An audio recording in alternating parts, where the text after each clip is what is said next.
अजीजों, आज दुनिया में युवाओं की आबादी का एक बहुत बड़ा हिस्सा मानसिक अवसाद, डिप्रेशन के दौर से गुजर रहा है। शायद उनके पास डिग्रियां हैं लेकिन जॉब्स नहीं, उनके पास काबिलियत है लेकिन उनको अवसर नहीं मिल रहे। वे बहुत कोशिशें कर रहे हैं लेकिन कामयाब नहीं हो रहे हैं और उसके कारण वो मेंटल डिप्रेशन के शिकार हो जाते हैं।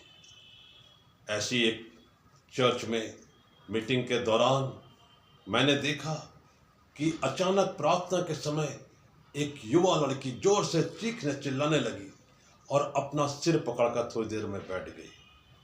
मैंने सोचा शायद उस पर दुष्ट आत्मा का प्रकोप है या किसी बड़ी परेशानी में है, और जब हमने उससे बातचीत की तो मालूम चला कि वो एक अच्छे संस्थान में शिक्षा प्राप्त कर रही है और वो कोशिश बहुत कर रही है। उसका अधिकतर समय पढ़ाई में बीत रहा है और उसने पढ़ाई करने के समय एक बड़ी गलती की कि उसने अपने खान पान का सही टाइमिंग का ध्यान नहीं रखा।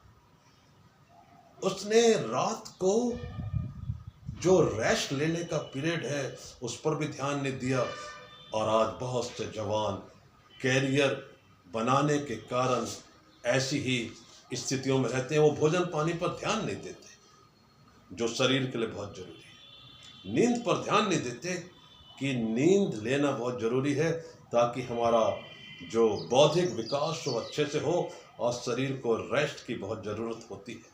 पवित्र बाइबल में लिखा है कि परमेश्वर अपने प्रियों को यूं ही नींद दान करता है। और आज बहुत से युवा इस मानसिक अवसाद के कारण, मेंटल डिप्रेशन के कारण कई बार समाज से अलग हो जाते हैं या वो अपने आप में खोए खोए रहते हैं। उनका इलाज क्या है? आइए हम देखेंगे पवित्र बाइबल में से। मूसा की बहन अपने भाई को देख रही थी कि उसकी माँ ने उसको बचाने के लिए फिरौन की आज्ञा से कि जो 2 बरस के छोटे बच्चे होंगे उन्हें मार डाला जाए, तो उसकी माँ ने मूसा को, उस छोटे बालक को कपड़े में लपेटकर एक टोकरी बनाई और उसे नील नदी में जो पानी में उगने वाली घास है वहां पे छोड़ दिया। और बहन दूर से खड़ी होकर देख रही थी कि उसके भाई का क्या होगा। परेशान है, अपने भाई की जिंदगी के लिए परेशान है। और अचानक थोड़ी देर में उसने देखा कि फिरौन की बेटी जो राजकुमारी अपनी सहेलियों के साथ नील नदी के पास आई। और जब उसने देखा कि एक बालक के रोने की आवाज़ आ रही है तो उसने अपनी सहेलियों से कहा उसे उस टोकरी को ले आओ। और जब देखा तो उसमें सुंदर बालक मूसा था और उसने उसे अपना बेटा मान लिया। परमेश्वर ने मूसा को बचाने के लिए और आगे चलकर एक बहुत बड़ी मिनिस्ट्री के लिए सुरक्षित रखा। क्या हम उस बहन के त्याग को देख रहे हैं? वो दौड़ कर आई राजकुमारी के पास और कहा, क्या मैं इस बच्चे को पालने के लिए एक दाई को ले आऊं, धाय को ले आऊं?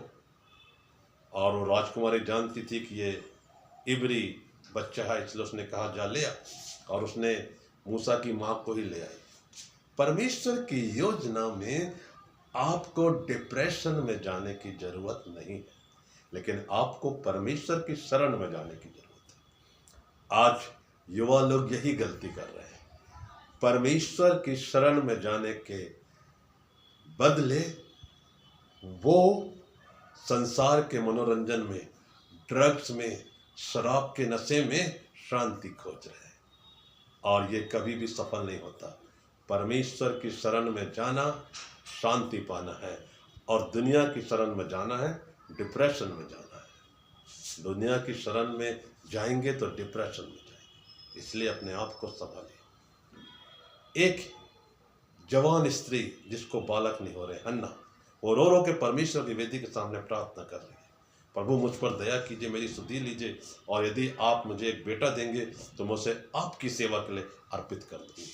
परमेश्वर ने उसकी पुकार को सुना, प्रार्थना को ग्रहण किया और आशीष के रूप में सुंदर बालक सामुएल दिया। उसने उसका नाम सामुएल इसलिए रखा कि मैंने इसे परमेश्वर से मांग कर पाया है।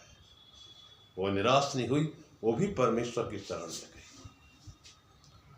नए नियम में हम देखेंगे कि जब माता मरियम के पास जिब्राइल सरदूत आए तो उन्होंने कहा कि तू पवित्र आत्मा के द्वारा गर्भवती होगी और तुझसे जगत का उद्धार करता जन्म लेगा। वो अपने मन में रखकर इन बातों को सोचते ही परमेश्वर के वचनों पर विश्वास किया, और हम देखते हैं कि rest of the history is written in golden words, जो उद्धारकर्ता का जन्म माता मरियम के द्वारा हुआ। पुराने नियम में रानी एस्तर बड़ी परेशान हुई जब उसके चाचा मुर्दके ने कहा कि हामान ने एक दुष्चक्र चलाकर षड्यंत्र के तहत हमारी जाति यहूदियों को समाप्त करने, खत्म करने की बड़ी भयानक योजना बनाई है। तो राजा के पास जाओ और इस बात को कह।